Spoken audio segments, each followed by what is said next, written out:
जो कोर्टिसोल है that is a stress response to our body. अब मान लीजिए रात को 11 बजे आप अपना सोशल मीडिया या वेब पे काम कर रहे हैं, देख रहे हैं, और आपके फ्रेंड ने जो है उसका मैसेज आपने देखा वो मर्सिडीज़ में बैठा हुआ, मर्सिडीज़ खरीद ली उसने, तो आपको टेंशन होगी कि उसने मर्सिडीज़ ले ली है और मैं वहीं का वहीं हूँ। तो आपका तो कोर्टिसोल रिलीज हो गया वहाँ पे, ठीक है। 11 बजे आपने देखा है मेलाटोनिन मर गया आपका, तो ना तो आपको नींद आएगी और दिमाग में आपकी मर्सिडीज़ चलेगी। बिल्कुल ठीक बात है, ठीक है। तो आई मीन दिस इज या फिर किसी की फोटोग्राफ को किसी ने डिसलाइक कर दिया या गलत कमेंट आ गया, या आपकी एक्स जो है गर्लफ्रेंड या बॉयफ्रेंड की फोटो किसी और के साथ है, तो आपका तो पूरी रात खराब हो गई और अब वहां पे कोर्टिसोल रिलीज होना शुरू हो गया है। Yes.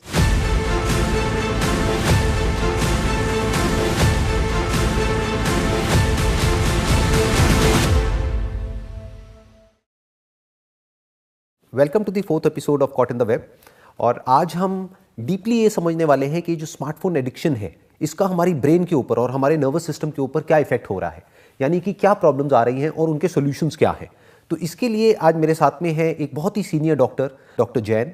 He has got an experience for more than 18 years in this field, यानी कि ये एक्सपर्ट हैं ब्रेन को और न्यूरोलॉजिकल हमारा जो पूरा का सिस्टम है उसको समझने में। तो इससे पहले कि इस डिस्कशन को हम शुरू करें, इट वुड बी ग्रेट कि अगर आप अपना एक छोटा सा इंट्रोडक्शन यहाँ पर दे देंगे। Myself doctor Rakesh Jain, I am a paediatric neurologist, I am a graduate from Rohtak medical college and I did my post graduation from there. उसके बाद मैं 2001 में यूके चला गया था फॉर हायर स्टडीज़। तो यूके में अलग अलग हॉस्पिटल्स में काम किया है मैंने, लंदन में, और मेनली मेरी जो ट्रेनिंग हुई है वो ऑक्सफोर्ड में हुई है।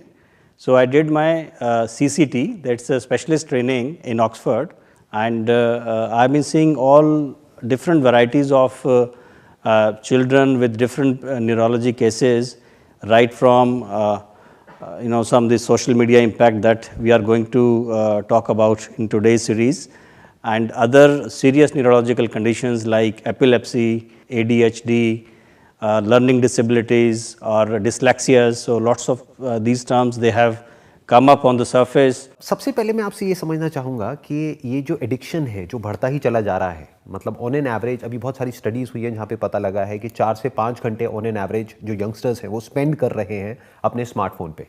अब मेरा आपसे ये क्वेश्चन है कि इसकी वजह से न्यूरोलॉजिकल लेवल पे क्या क्या डिसऑर्डर्स हो सकते हैं या होने वाले हैं। One thing I would admit before we go into the detail, there isn't any very clear-cut causal relationship between all the things that we talk about, like it can cause your ADHD, some autistic features, some other inattention, hyperactivity, behavioral problems, sleep problems, we call it insomnias, poor sleep, irritability, poor social relationships, poor self-esteem, so lots of things, even depression. So there isn't any direct causal relationship. I cannot say that, okay, you are using this phone for 3 hours, so you will have depression. I'm not using it, so I'm a smart man. So it's nothing like it. But yes, there are some associations. If you compare, like, as you quoted very nicely about, there is a study that kids been using smartphones for 4-5 hours a day, but you're right actually, 4-5 hours is a conservative figure. So they have been studied where they have compared a group, one group is doing using smartphones for about 4 hours or so, another group is using 30 minutes. So in those groups they have found the difference in the people who are using social media, smartphone more often, they have more of this unlisted problem that I have just said. And we are seeing more and more of these cases as we are seeing more digital media penetration of the web penetration into the society. इस lockdown के time में when everything has gone online और parents को थोड़ा सा रहता है, 4 साल का बच्चा है तो they don't feel comfortable the child is not studying. अगर प्रॉपर नर्सरी स्कूल में नहीं जा रहा है तो ऑनलाइन भी कुछ ना कुछ ज्वाइन सबको कराई दिया उन्होंने, मतलब ना। या घर में तो फिर हैं, पेरेंट्स हैं, कंप्यूटर इंजीनियर्स हैं, वो दोनों बेचारे अपने अलग अलग रूम में लगे हुए हैं। बच्चे को आईपैड पकड़ा दिया है या वो सिंपल अपना टीवी देख रहा है, कार्टून देख रहा है।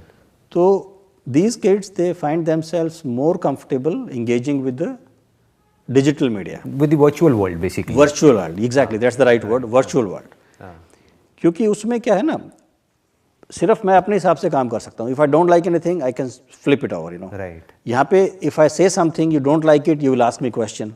I'll have to think again, I'll have to reframe it, लेकिन उनमें गैजेट क्या, I can control it. So I don't have to worry about your reaction. कि आपके फेस को देखने की मेरे को आवश्यकता नहीं है, मेरे सामने कंप्यूटर है और मैं अपने हिसाब से उसको डिक्टेट कर सकता हूँ, बेशक वो कंप्यूटर गेम है। तो these kids they get very much hook to these gadgets. Maybe the reason is because वहाँ पे क्या हो रहा है कि वहाँ पे उनको एफर्ट नहीं करना पड़ रहा है और उनकी जो अटेंशन है उसको जो स्मार्टफोन है या जो भी उसके अंदर एप्लीकेशंस है या जो प्लेटफॉर्म है वो कंट्रोल कर रहा है। और यहाँ पर अगर एक ह्यूमन इंटरेक्शन होता है तो यहाँ पे एक एफर्ट करना पड़ता है। ऑल्दो उनकी जो ब्रेन है वो ज़्यादा प्लास्टिक है at this point in time, आजकल बात करी जा रही है कि बिफोर द एज ऑफ 25 वो बहुत ज़्यादा प्लास्टिक होती है, बाद में वो धीरे धीरे कम होती चली जाती है। तो बच्चा जैसे बड़ी जल्दी लैंग्वेज सीख जाता है, बड़ी जल्दी सब कुछ सीख जाता है, लेकिन हो क्या रहा है कि उसकी जो पूरी लाइफ है वो सिमट करके रह गई है एक छोटे से मोबाइल फ़ोन में या एक टेलीविज़न में, क्योंकि आज की डेट में टेलीविजन भी स्मार्ट टेलीविजन है, उसमें सब कुछ है, एवरीथिंग इज़ देयर। और वो बच्चे की साइकोलॉजी को ही यूज करके, क्योंकि बच्चे की जो साइकोलॉजी है वो किसी एनिमल की या किसी एडल्ट की साइकोलॉजी से अलग तो है नहीं, बेसिक फंडे वही रिवॉर्ड और पनिशमेंट के चल रहे हैं पीछे, तो वो उसको यूज करके उसकी अटेंशन को कंट्रोल कर रहे हैं। तो what you are saying is, if I can understand it correctly, please correct me if I am wrong, कि जो वर्चुअल वर्ल्ड है वहां पे उसको कुछ भी एफर्ट नहीं करना पड़ रहा है, अपनी जो कॉग्निटिव एबिलिटीज है उसको यूज नहीं करना पड़ रहा है कॉन्शियसली, या अपनी अटेंशन को कंट्रोल नहीं करना पड़ रहा है। But as far as human interaction is concern तो वहां पे उसको एफर्ट करना पड़ेगा। तो जब उसको एफर्ट करना पड़ता है तो उसको पता ही नहीं है कि एफर्ट कैसे करे, क्योंकि बचपन से उसकी वैसी ट्रेनिंग ही नहीं हुई है, जो बचपन से ही उसकी कंडीशनिंग है वो ऐसी हो गई है। He is just sitting and सब कुछ हो रहा है उसके सामने, 5 घंटे निकल गए, 10 घंटे निकल गए, 15 घंटे निकल गए, उसको पता ही नहीं है। You are absolutely right. Actually आपने एक ना बड़ा अच्छा वर्ड यूज़ किया है कि एक फ़ोन में अपने आप को लिमिटेड कर लिया है।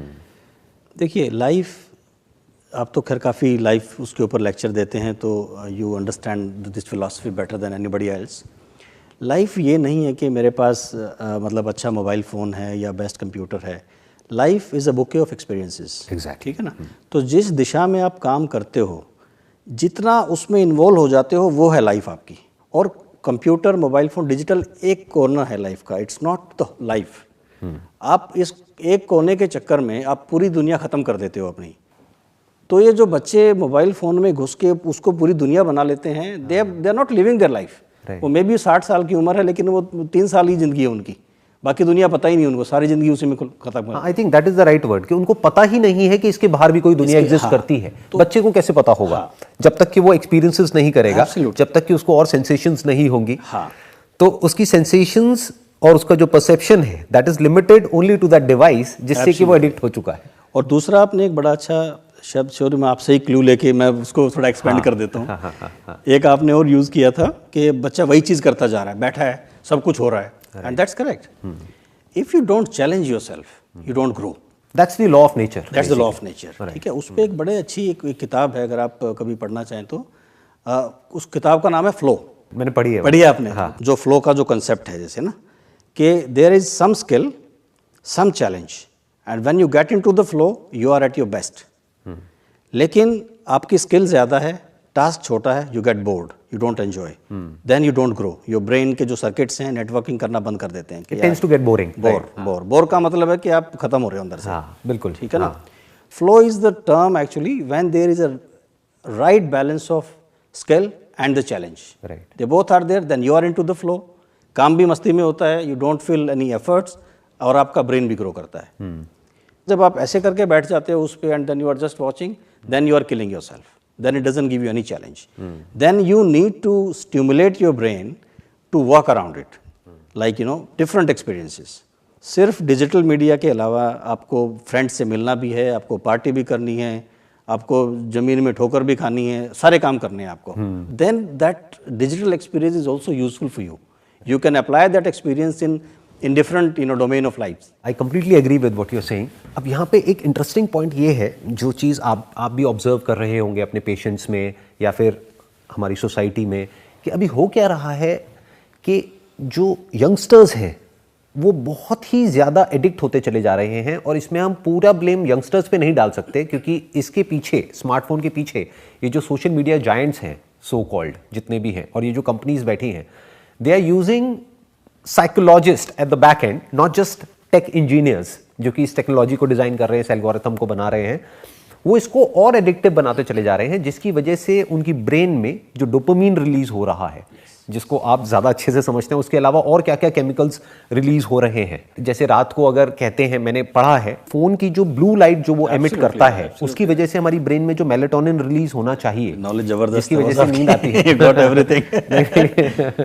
अब आपके साथ में इंटरेक्शन करना था तो थोड़ा तो मुझे भी रिसर्च करना ही था। This is absolutely right actually. तो उसकी वजह से क्या हो रहा है कि स्लीप डिसऑर्डर्स हो रहे हैं, एंड स्लीप उतनी ही इंपॉर्टेंट है जितना कि एक्टिव होना, या फिर हम ये भी कह सकते हैं कि ब्रेन की डेवलपमेंट के लिए या ब्रेन की प्लास्टिसिटी के लिए जो एक्चुअल में जो काम होता है वो होता है रेस्ट के टाइम पे और स्लीप के टाइम पे, और जो फोकस और अटेंशन का काम होता है वो होता है जागने के टाइम पे। तो अगर एक किसी इंसान को नींद ही अच्छी नहीं आएगी तो उसकी तो पूरी लाइफ ही बिगड़ गई, उसकी तो पूरी की पूरी ब्रेन ही बिगड़ गई।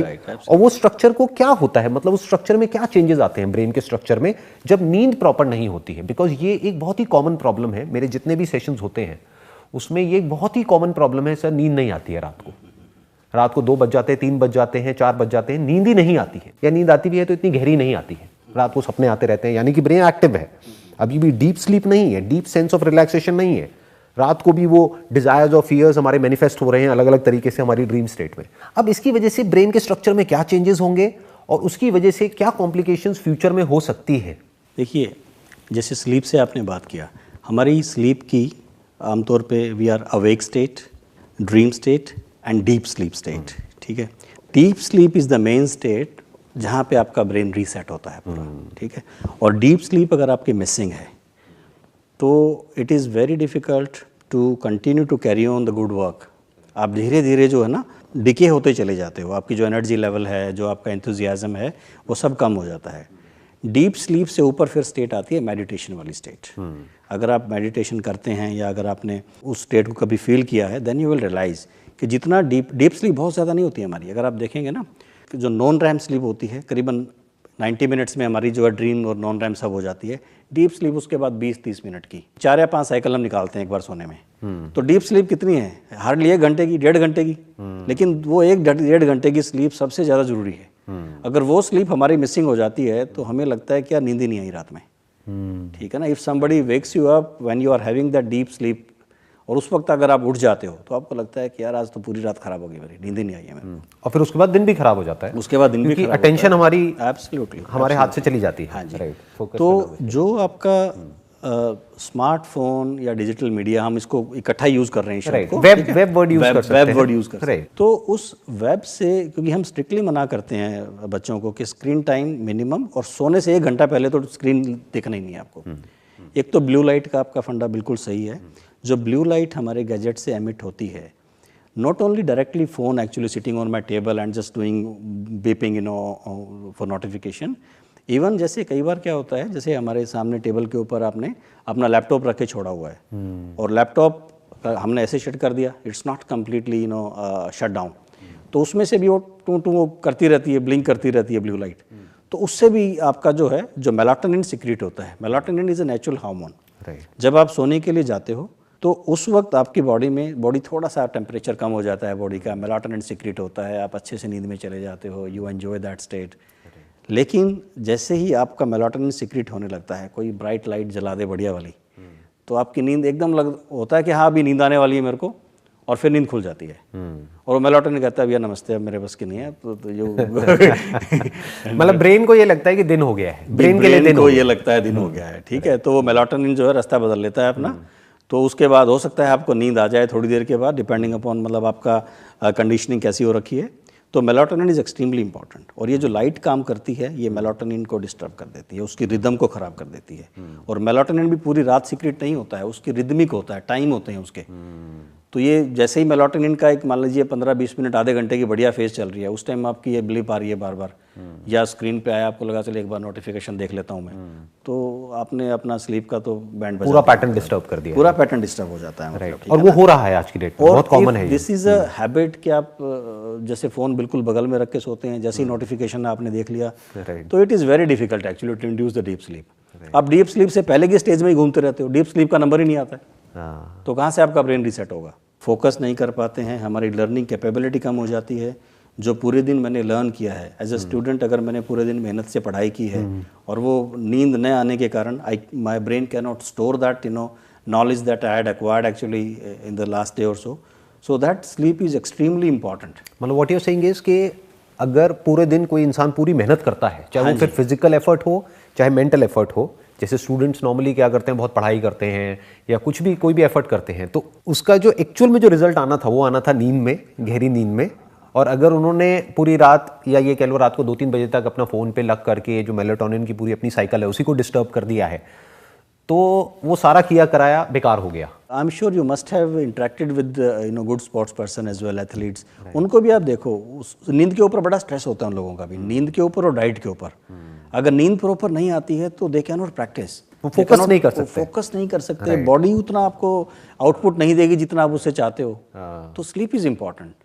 तो स्लीप के वक्त तो बस आई एम वेरी क्लियर कि आपके जो गैजेट हैं, फ़ोन वोन हैं, बेडरूम में नहीं होने चाहिए, हैं तो उनको कम से कम आप साइलेंट मोड पे उल्टा करके रखो। राइट। अब एज अ डॉक्टर मेरी मजबूरी है, मैं आपको एडवाइस कर रहा हूँ, but I am not doing the same thing honestly. No, अब आई कैन नॉट अफोर्ड, जैसे अभी फोन मैंने स्विच ऑफ किया हुआ है। हाँ, बट आप एटलीस्ट अपने पेशेंट्स की भलाई के लिए ये काम कर रहे हैं। हाँ, नॉट टू, आप अपने किसी प्लेजर के लिए नहीं कर रहे हैं, आप एक सर्विस कर रहे हैं। So that is the big difference. But अगर एक स्टूडेंट की बात करी जाए तो वो अपना एक सेल्फ सेंट्रिक प्लेजर को एक्यूमुलेट करने के लिए अपने फोन में इंडल्ज हो रहा है। That is basically an indulgence, right, और वो नहीं होना चाहिए। इसमें जैसे मैंने कई जगह पे पढ़ा है कि इसकी वजह से क्या होता है कि कॉर्टिसोल रिलीज होने लग जाता है हमारी ब्रेन के अंदर, एंड एड्रेनलिन रश आता है बार बार। दोनों स्ट्रेस रिस्पॉन्स ही हैं, कॉर्टिसोल भी और एड्रेनलिन भी। एड्रेनलिन यूजुअली जैसे थ्रिल, आप गाड़ी में बैठे हैं, चला रहे हैं, आपने पूरा 100 की स्पीड है, 120 कर दिया आपने, तो एड्रेनलिन रश, आपको मजा, एक्साइटमेंट वाला हार्मोन है adrenaline. It's a kind of positive hormone, लेकिन ऑब्वियसली बहुत ज्यादा है तो it can also cause stress to you. Right. जो कॉर्टिसोल है that is a stress response to our body. अब मान लीजिए रात को 11 बजे आप अपना सोशल मीडिया या वेब पे काम कर रहे हैं, देख रहे हैं, और आपके फ्रेंड ने जो है उसका मैसेज आपने देखा को मर्सिडीज में बैठा हुआ, मर्सिडीज खरीद ली उसने, तो आपको टेंशन होगी कि उसने मर्सिडीज ले ली है और मैं वहीं मैं वहीं का वहीं हूँ। तो आपका तो कॉर्टिसोल रिलीज हो गया वहाँ पे, ठीक है। 11 बजे आपने देखा है, मेलाटोनिन मर गया आपका, तो ना तो आपको नींद आएगी और दिमाग में आपके मर्सिडीज चलेगी। बिल्कुल ठीक बात है, ठीक है। तो आई मीन दिस इज या फिर किसी की फोटोग्राफ को किसी ने डिसलाइक कर दिया या गलत कमेंट आ गया, या आपकी एक्स जो है गर्लफ्रेंड या बॉयफ्रेंड की फोटो किसी और के साथ है, तो आपका तो पूरी रात खराब हो गई और अब वहां पे कॉर्टिसोल रिलीज होना शुरू हो गया है। तो अब उसको कॉम्पेंसेट करने के लिए ब्रेन या बॉडी क्या करेगी, या जो हमारा नर्वस सिस्टम है वो क्या करेगा? Cortisol is a stress hormone, right. Basically we have a very good defence mechanism in our body. अब कोई भी मेरे दिमाग में कोई चीज़ है, कोई खतरा आता है या किसी कोई इनसिक्योरिटी पैदा होती है, then I start planning about it कि अब कैसे, how to get about it. सोने से पहले क्या करना पड़ेगा मेरे को, ये करना पड़ेगा कि आई एम राइट, तो भी नींद आएगी मेरे को। अगर मैं गलत हूँ तो नींद नहीं आएगी। तो यार ठीक है, वो तो गलत काम करता है, उस कमाली, मैं तो अच्छा आदमी हूँ। मतलब किसी भी तरीके से अपने आप को तसल्ली देनी है, वो तसल्ली देने में कामयाब हो गए तो नींद आ जाएगी आपको। Otherwise I mean the stress induce, the response will continue to mount. मतलब बेसिकली जो ब्रेन है वो फाइट और फ्लाइट रिस्पॉन्स में चला जाता है और वो प्लान बनाने लग जाता है कि अब मैं इस सिचुएशन से कैसे बाहर आऊं। तो अगर कोई मान लेते हैं किसी को बाहर आने का कोई रास्ता ही नहीं नजर आ रहा है पूरी रात के लिए या कई रातों के लिए, तो हम ये कह सकते हैं उसकी नींद डिस्टर्ब हो गई कई रातों के लिए, और जब रात खराब हो गई तो दिन भी खराब हो गया। और फिर अगर देखा जाए ऐसे कई दिन अगर खराब हो गए कॉन्जिक्यूटिवली, 20 दिन, 30 दिन या 50 दिन, तो उसी स्टेज को हम आगे बढ़ा करके क्या कह सकते हैं कि अब वो साइकोसोमेटिक सिम्टम्स आ जाते हैं। एग्जैक्टली। आपकी जो ब्रेन ने एक समस्या क्रिएट की है, समस्या है या नहीं है, मतलब आई से, मतलब I don't see things in black and white. I mean black and white both are there and most of the things are gray anyway. It's basically more about interpretation. Exactly, how you perceive it. कि आप उसको कैसे interpret कर रहे हो। कि अगर अपनी एक्स गर्लफ्रेंड को किसी और के साथ में देख लिया तो अब उसको कैसे आप परसीव कर रहे हो। ये कह रहे हो कि अच्छा है मेरी तो जान छूटी, ये भी अच्छा है कहीं और गई, मतलब टॉपिक क्लोज हुआ, अब मैं अपना फ्रेश माइंड से अपना पढ़ाई पे फोकस कर सकता हूँ या अपने करियर पे या गोल पे वहां पे फोकस कर सकता हूँ। Because this relationship was toxic for me, this was suffocating. ये एक इंटरप्रिटेशन है। दूसरी हो सकती है कि यार ठीक है मैं उसके साथ में खुश नहीं था, लेकिन वो किसी और के पास कैसे जा सकती है मुझे छोड़ करके, तो मेरी ईगो हर्ट हो गई। It is caught in the web basically, you know, ये वेब आपने क्रिएट किया है, हाँ, and then you get caught in it. हम खुद ही उसमें फंस गए, जैसे मकड़ी कई बार फंस जाती है खुद अपने ही बनाए हुए जाल में। बिल्कुल, बेशक वो आपका कोई अफेयर है या I mean whatever, I mean कोई हॉबीज आपने पाल रखी है, तो I mean you just drag into that, right, if you don't control it, I mean the way it should be. आप बता रहे थे कि कई तरह की साइकोसोमैटिक डिसऑर्डर्स, हाँ, साइकोसोमैटिक डिसऑर्डर्स हो जाते हैं, साइकोलॉजिकल से अब वो सोमैटिक यानी कि बॉडी के लेवल पे आने। एग्जैक्टली, ब्रेन से आपने जो भी है अपना परसेप्शन गलत रही है आपकी या सही है, एक है आपको डिस्टर्ब, आपका ब्रेन डिस्टर्ब हो गया है, you try to cope with it, आपकी बॉडी भी इंटरनली भी जैसे कॉर्टिसोल रिलीज करती है स्ट्रेस को कोप करने के लिए, एक लेवल तक हम मैनेज कर लेते हैं. We all have different stages when we feel कि आज मेरा मूड अच्छा नहीं है, I am feeling very low, I don't want to talk to so many people. तो अब धीरे धीरे यू गेट अराउंड इट कि हाँ चलो ठीक है, कल ठीक हूँ मैं और आज से बिल्कुल ठीक हूँ, फर्स्ट क्लास. लेकिन अगर वो स्टेज निकल जाए आपकी, if your body is not able to overcome that critical level जो आपने डिसाइड आपका है, या मतलब उससे ऊपर आप नहीं जा पा रहे हो, तो बॉडी के सिम्टम आने शुरू हो जाते हैं. Insomnia is one of them. Headache बहुत कॉमन है प्रॉब्लम. क्रोनिक डेली हेडेक होते हैं जो हम काफ़ी पेशेंट्स देखते हैं. और बहुत सारी मतलब बॉडी में एक होना, मेरे को यहाँ भी दर्द हो रहा है, घुटने में भी दर्द है, एंकल में भी है, तो हम बोलते हैं सोमेटाइजेशन ऑफ द पेन, कि आप कहीं भी बॉडी में आप करो, अब कुछ ना कुछ आपको निकल आएगा. फिर you start internalising your symptoms. You don't see any positive in your life. आपको नेगेटिव दिखना शुरू हो जाता है कि मेरे तो फ्रेंड भी अच्छे नहीं हैं, बॉडी में दर्द रहता है, मेरी पढ़ाई में भी मैं अच्छा नहीं हूँ, स्पोर्ट्स में भी ये मेरे से अच्छा है. तो देन फिर वो इवेंचुअली क्या है, परसेप्शन से शुरू हुआ गेम, हल्का सा बॉडी पे सिम्टम आए, अब आप धीरे धीरे डिप्रेशन की तरफ जा रहे हो.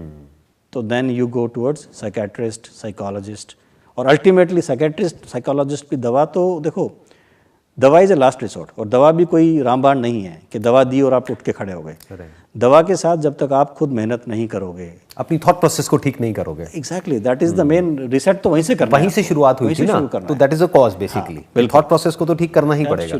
क्या ये एक लूप नहीं बन रहा एक तरीके से कि जितना कोई इंसान गलत तरीके से सोचेगा, मोर कॉर्टिसोल, और जितना कॉर्टिसोल आया यानी कि अब बॉडी के लेवल पे केमिकल रिएक्शंस होने शुरू हो गए हैं. अब ऐसा तो है नहीं सिर्फ कॉर्टिसोल ही रिलीज होगा, उसके साथ साथ में और भी बहुत सारे केमिकल्स होंगे. गैस बनना, पेट खराब हो गया. हाँ, अब जब पेट खराब हुआ तो आयुर्वेदा में तो कहते हैं पेट ही सारी बीमारियों की जड़ है. No doubt about. उसके बाद में सब कुछ इंटरकनेक्टेड है, पूरी की पूरी जो बॉडी है. तो बॉडी के लेवल पे जितनी बीमारियां आएंगी, फिर आदमी उन बीमारियों के बारे में सोचेगा, जितना उसके बारे में सोचेगा और ज्यादा नेगेटिव होता चला जा रहा है. तो क्या एक साइकिल नहीं बनती चली जा रही है ये? इनिशियली जड़ को खराब कर लिया, उसके बाद आप जो है पेड़ों की अलग अलग टहनियों पे चले गए हो, पत्तियों पे चले गए हो, and you are trying to cut those leaves and, but you are not, you never going to reach anywhere. जब तक आप बेसिक जो आपका थॉट प्रोसेस है उसमें अमेंडमेंट नहीं आती है ना, तब तक हम जड़ काम कर नहीं पाएंगे. मतलब पहले स्टेप में हमको सिम्टम्स के ऊपर काम करना होगा, और फिर उसके बाद में जो अंडरलाइंग कॉज है, that could be diet, that could be sleep, that could be exercise, that could B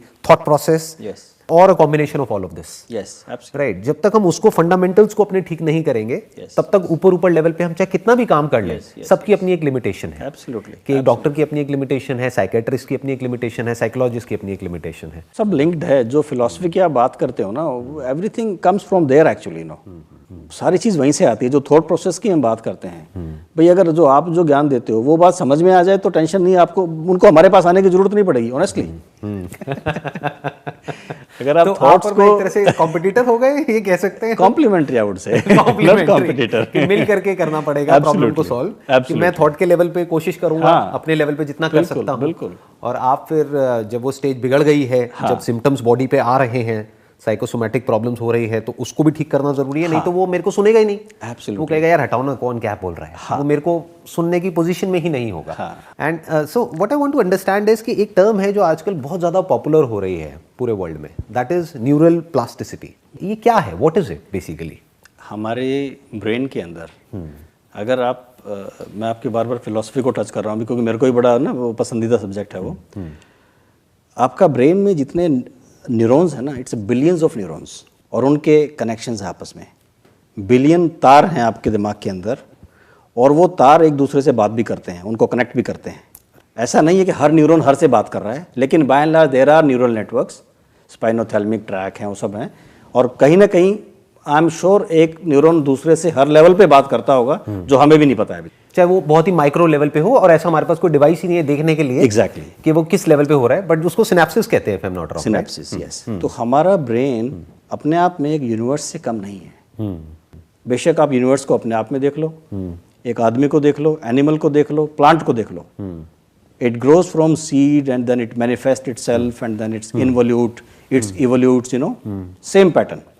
तो हमारे ब्रेन में जो न्यूरॉन्स हैं, इतने सारे न्यूरॉन्स, इनिशियली जब बच्चा मतलब माँ के पेट में होता है, वहाँ से आपकी यात्रा शुरू होती है न्यूरॉन्स की.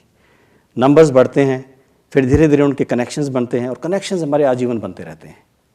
शुरू में नंबर ऑफ न्यूरॉन्स भी बढ़ते हैं, जिसको हम बोलते हैं कि प्लास्टिसिटी बहुत ज़्यादा है, और जिस एरिया में हम जितना ज़्यादा काम करते हैं उतने ही ज़्यादा कनेक्शन बनते हैं, न्यूरल सर्किट डेवलप होता है, दैट इज़ प्लास्टिसिटी। और दूसरा आप ये देखिए, शुरू के 2 साल में हमारा ब्रेन मैक्सिमम बढ़ता है, उसके बाद 7-8 साल की उम्र तक भी हेड सर्कमफ्रेंस जो है थोड़ी थोड़ी बढ़ती रहती है, जो हेड साइज बढ़ता है it is because of brain inside. लेकिन 7-8 साल के बाद इट्स वेरी मिनिमल, और 12 साल के बाद ये स्ट्रक्चर हमारा जो बॉक्स है इट डजंट इंक्रीज। तो इसका मतलब ये तो नहीं है कि उसके बाद हम सीखना बंद कर देते हैं या we don't learn new things. वो कैसे होता है?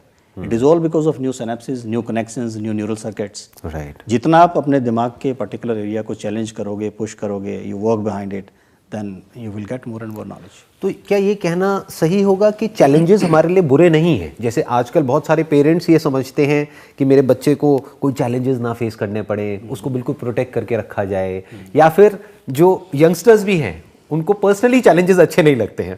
जैसे एक टिपिकल जो क्वेश्चन है जो मेरे सेशन में, ऑलमोस्ट हर सेशन में कोई ना कोई पूछता है, वो ये है कि सर मेरी जो लाइफ है वो बहुत ही चैलेंजिंग है। तो क्या ये चैलेंजिंग लाइफ उसके लिए बुरी है या उसके लिए अच्छी है लॉन्ग टर्म के पॉइंट ऑफ व्यू से अगर देखा जाए? राइट। आजकल शायद उन लोगों को नहीं मालूम होगा, पहले चाबी वाली घड़ी चलती थी। हाँ, आपने पहनी होगी घड़ी, मुझे पता है ना? हाँ, मैंने पहनी। उसमें डेली सुबह जो है ना, आप चाबी भरते थे घड़ी के अंदर, हाँ। और वो घड़ी 24 घंटे चलती थी। ठीक है। और ना भरे तो बंद हो जाती है। ना भरे तो वो बंद हो जाती है, और उसको अगर बहुत ज्यादा मरोड़ दो आप, एक वो लेवल के बाद बंद हो जाती थी वो। वो चाबी अगर ज्यादा कर दोगे तो चाबी टूट जाती थी। That's how it is. Challenges are important to keep your life running, लेकिन वो चैलेंज आपकी स्किल से बहुत ज्यादा एक्सीड कर जाएं तो फिर आप टूट जाते हो।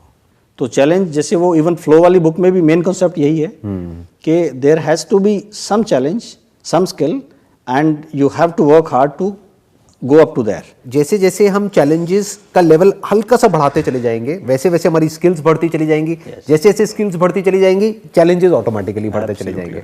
तो शुरू के टाइम पे जब भी हम कोई नई स्किल एक्वायर कर रहे हैं, जैसे ये न्यूरल प्लास्टिसिटी की जो बात हम कर रहे हैं, कि जैसे बचपन में अगर किसी बच्चे की बात करी जाए तो वो 2-3 लैंग्वेजेस बड़ी आसानी से सीख जाता है, मतलब एफर्टलेसली सीख जाता है। और यही किसी बड़े को बोला जाए 30 साल के आदमी को कि भाई आपको एक नई लैंग्वेज सीखनी है, तो उसकी हालत खराब हो जाती है। तो उसके पीछे क्या रीजन है? Is it because of the psychological reason कि वो नहीं सीख पा रहे हैं एक एज के बाद में जाकर के, या it's because of the biology? I think learning is more of a priority. आप किस चीज़ को कैसे प्रायोरिटाइज करते हो, it all depends upon that. Because I have seen people even at the age of 60s, particularly जब आपका 2000 में ये इंटरनेट और कंप्यूटर आना शुरू हुआ था, उस वक्त I had seen many enthusiastic old people, I mean they were very keen to learn computers and they had learned very nicely. तो ऐसा नहीं है कि biologically you are shut off. जैसे कुछ लोग बोल देते हैं कि भाई 25 से कम में तो ब्रेन हमारी बहुत प्लास्टिक होती है, तो उसमें तो हम सीख सकते हैं, अब तो हमारी सीखने की उम्र निकल गई है। ये टिपिकल एक डायलॉग है जो मैंने बहुत लोगों से सुना है, स्पेशली जब मैं कोई थोड़ा मिडिल एज वाले जो ग्रुप के सेशंस करता हूँ ना, 30-40 ईयर्स, तो वहाँ पे एक्सक्यूज बहुत आता है कि अरे हम कहाँ, अरे अब मोटिवेशन है sir, it's all motivation. The reason is priority and motivation Yes. And a desire to do something rather than कि कोई biological reason. Absolutely. This is your that is domain. More of an excuse. This is your domain rather than mine. I tell you.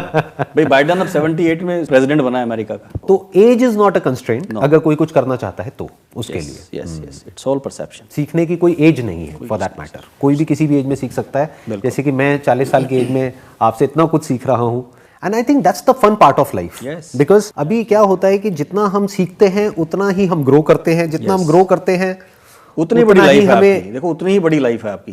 जैसे हमने starting में मैंने वो शुरू किया था, वो थोड़ा सा डाइग्रेस हो गए हम लोग। जो एक्सपीरियंसेस है ना आपके, जितना एक्सपीरियंस आप लेते हो उतनी ही बड़ी लाइफ है आपकी। जिस चीज में आप घुस रहे हो, जिसमें आप नहीं घुस रहे हो, अपने आप को कट ऑफ करते जा रहे हो, तो आपकी life is very very limited. वो सिमटती चली जाती है। सिमटती चली जाती है। जितना ग्रो करो, पेन को भी एंजॉय करो, प्लेजर को भी एंजॉय करो। ये किसने बोला है पेन को एंजॉय नहीं करना? भाई पेन की अलग एक्सपीरियंसेस हैं अपने। वो भी बुरा नहीं है, वो किसी रीजन की वजह से हमारी बॉडी के अंदर आ रहा है, या जो चैलेंजेस हमारी लाइफ में आ रहे हैं उसकी वजह से जो स्ट्रेस आ रहा है वो भी बुरा नहीं है, अगर उसको हम कंस्ट्रक्टिवली यूज कर पाए तो, एज अ स्टेपिंग स्टोन अगर हम उसको यूज कर पाए। Absolutely, absolutely. I mean, everything is for good actually. If you just have some good belief system right. in your life, that helps you everywhere. और इसके लिए मैंने एक सबसे बढ़िया चीज़ जो है ना, वो हर जगह काम आती है। मतलब what I am saying is it applies to most of the other aspect of life in addition to this. अगर आप अपने आप को ट्रैक कर सकते हो, I can see what I am doing. मैं सोशल मीडिया पे मैंने 1 घंटा काम किया, आप सिर्फ ट्रैकिंग मोड में आ जाओ, हल्का सा अवेयर रहो कि आप कर क्या रहे हो, और एक उसको साइंटिफिक लैंग्वेज में डेटा कलेक्शन बोल दो आप कई बार आप डेटा कलेक्ट कर लेते हो ना कि मेरे स्टूडियो में पिछले 1 महीने में इस तरह के इतने इतने लोग आए हैं, आपने कुछ नहीं करना उनको, आपने सिर्फ डेटा कलेक्ट कर लिया। डेटा कई बार आपके मुंह पे बोलता है कि yes this is what happening here, ये गलत काम हो रहा है यहाँ पे, अच्छा काम यहाँ पे हो रहा है। अगर आप सिर्फ अवेयर हो कि यार एक बार देख तो ले हमने पिछले 1 साल में किया क्या है, मेरे को लगता है कि हमारा बहुत नुकसान हो गया, लेकिन आप जब डेटा देखते हो तो आपको समझ में आता है। तो अगर आप एक ट्रैकिंग थोड़ा सा, मतलब हम एक बच्चों में शुरू से ये हैबिट डालें कि जो भी हम कर रहे हैं कि थोड़ा सा ध्यान रखें करते हुए, be aware of it. And there are plenty of studies, observer जहाँ पे भी होता है, रिजल्ट्स आर ऑलवेज फैंटास्टिक।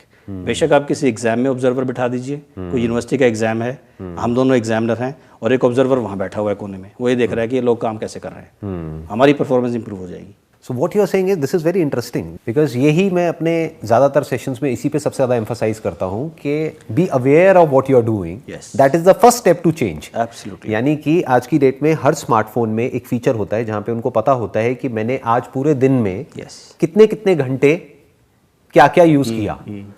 एक आता है उसमें कंसोलिडेटेड फिगर आ जाती है कि आज पूरे दिन में 6 घंटे यूज हुआ है, अब 6 घंटे में से मैंने 2 घंटे यहाँ लगाए, 2 घंटे यहाँ, 1 घंटा यहाँ, आधा घंटा यहाँ, ये तो वो कोई भी देख सकता है। तो आप ये कह रहे हैं कि अगर डेली जो यूजर है वो सिर्फ इतना ही देखने लग जाए कि आज पूरे दिन में मैंने क्या किया सोने से 1 घंटा पहले, तो what you are saying is कि उसकी इंटेलिजेंस अपने आप ही अंदर ट्रिगर हो जाएगी। Absolutely, और उसको खुद समझ आ जाएगा इस डेटा को देख करके कि मैं गलत ट्रैक पे जा रहा हूँ, कि बाहर से किसी को बोलने की जरूरत नहीं है, ना आपको ना मेरे को। उसको खुद को अंदर से रियलाइजेशन आने लग जाएगा, his intelligence will set in motion. Absolutely. और वो अपने आप ही अंदर से उसको लगेगा कि नहीं मैं कुछ गलत कर रहा हूँ, let me change it. Yes, थोड़ा सा एनालाइज करें कि हम कर क्या रहे हैं, थोड़ा सा ऑब्जर्व करें, तो हमारी 90% प्रॉब्लम तो सेट हो जाती हैं। And there could be different ways of doing it. एक तो ये है कि स्मार्टफोन में उनको दिख रहा है, एक है कि जैसे पहले के टाइम में होता था, आई एम नॉट श्योर अब कितना लोग करते हैं कितना नहीं करते, मैं तो करता था कि डेली बेसिस पे एक डायरी लिखो आप। हाँ बिल्कुल सही बात है, कि अगर डेली बेसिस पे हम इतना ही लिख दें कि मैंने आज पूरे दिन में क्या क्या किया और अब मुझे क्या क्या करना है अगले दिन और अगली वीक में, अगले महीने में या अगले साल में या 5 साल में, अगर एक आदमी को इतनी अवेयरनेस हो जाए तो ऑटोमेटिकली जो माइंड है और उसकी जो सारी एनर्जीज है उस डायरेक्शन में जाने लग जाएगी। देखो एक बार तो अगर आप इस आइडिया को बाय करते हो कि यस आपको अवेयरनेस रखनी चाहिए, अगर आप उस बात से कन्विंस हो गए हो कि हाँ ये बात ठीक है हमें, तो उसके तरीके बहुत सारे हैं। अल्टीमेट एम ये है कि when you get into awareness mode all the times then you are done. Smartphone देखना तो एक पहलू हो गया उसका, डायरी लिखना दूसरा पहलू हो गया, ठीक है।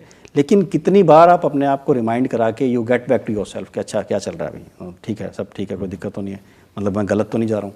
अगर आप रिमाइंड अपने आप को कराने वाले मोड में आ जाएं, बेशक आप 2 घंटे में एक बार याद आए, या स्मार्टफोन को आप इस तरह भी यूज़ कर सकते हो ना, 2 घंटे में हल्की सी ब्लीप लगा लो, वैसे भी तो इतनी नोटिफिकेशन आती हैं। बहुत ऐप्स हैं सर आजकल तो there are so many apps जिसमें कि अगर वो ऐप्स को हम डाउनलोड कर लें तो वो ऐप ही हमको अलर्ट करती रहेगी। इनफैक्ट ऐसी ऐसी ऐप्स हैं वो लॉक ही कर देगी फोन को, कि मतलब कि जैसे ही 1 घंटा हो जाएगा वो लॉक कर देगी। मतलब there are so many things अगर कोई करना चाहे तो उसके लिए। बट एक बड़ा इंटरेस्टिंग यहाँ पे एक पॉइंट है, जैसे अभी ये जो पूरा जो एडिक्शन है, स्मार्टफोन का जो एडिक्शन है, इसके पीछे जो केमिकल जिसको ये लोग यूज कर रहे हैं, जो भी सोशल मीडिया प्लेटफॉर्म्स है एडिक्ट बनाने के लिए, that is dopamine which is connected to reward. कि उनको एक तरह का रिवॉर्ड, ये सारा लाइक जो है, हार्ट है और ये इमोजीज है, ये सब जो स्माइलीज है जो मिलते हैं, तो उसकी वजह से एक रिवॉर्ड मिलता है, एक सेंस ऑफ रिवॉर्ड होता है। Although that is a virtual reward, वो कोई एक्चुअल मेडल नहीं है, एक्चुअल पैसा नहीं है, कुछ नहीं है, उसका कोई यूज नहीं है, बट एक रिवॉर्ड मिलता है, दैट इज एडिक्टिव बेसिकली। तो अब अगर इस अटेंशन को यहां से फ्री करना है तो लोगों को एक इसका अलग एस्पेक्ट समझना पड़ेगा, डोपामिन से हट करके सेरोटोनिन पे आना पड़ेगा, जिसका कनेक्शन है अवेयरनेस से। क्योंकि जब हम अवेयर होते हैं, जिसको माइंडफुलनेस भी बोलते हैं, the more we become mindful. जैसे दिन में ऑन एन एवरेज 2 से 3 घंटे I am in a mindful state, very good, when I am just aware of my breath and the surroundings एंड जो भी सेंसेशंस हो रही है, जो भी कुछ हो रहा है, where I am just sitting without any phone, without anything, and just observing whatever is going on at the level of body, at the level of mind, thought के level पे, feelings के level पे, emotions के level पे, without judging.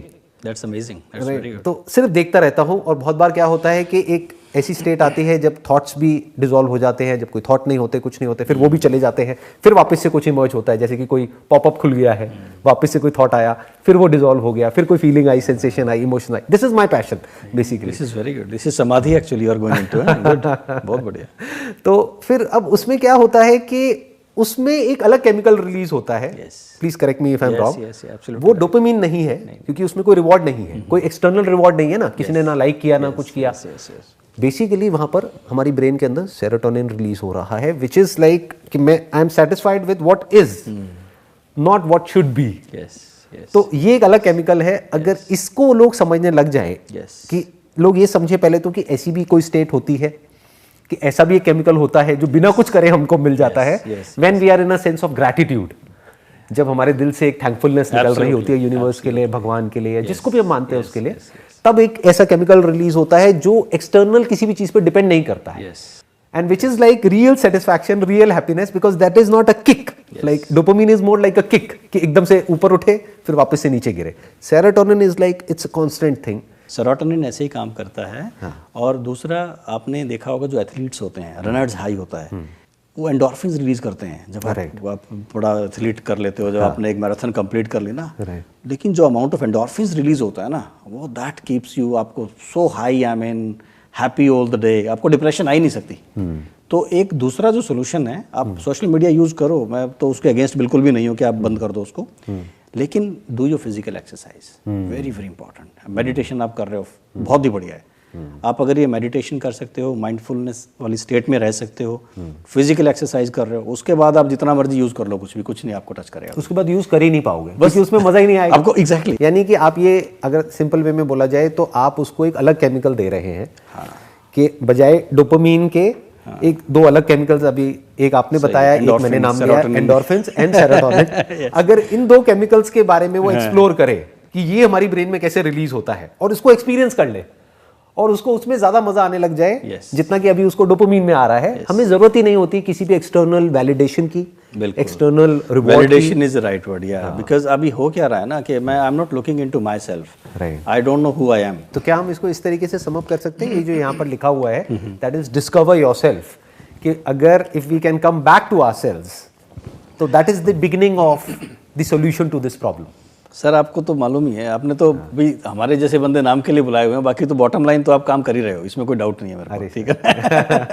नहीं, लेकिन मेरे पर को it's a pleasure actually, you know, to have interacted with you. Same here sir, बहुत बढ़िया लगा। मैंने बहुत कुछ सीखा आपसे आज। नहीं sir, I am not sure कि जो देख रहे हैं उन्होंने एक्चुअल में कितना सीखा, बट मैंने आज आपसे बहुत कुछ सीखा। Your enthusiasm and the way you come across, it's amazing, very good. I mean जो उस पे वीडियो पे देखा था उससे ज्यादा मेरे को ज्यादा मजा आया मिलकर। Thank you so much sir. Thank you very much. 10 to 15 minutes before sleep and 10 to 15 minutes as soon as you get up are the most important time to reprogram, rewire and do anything what you wish and desire to do in your life.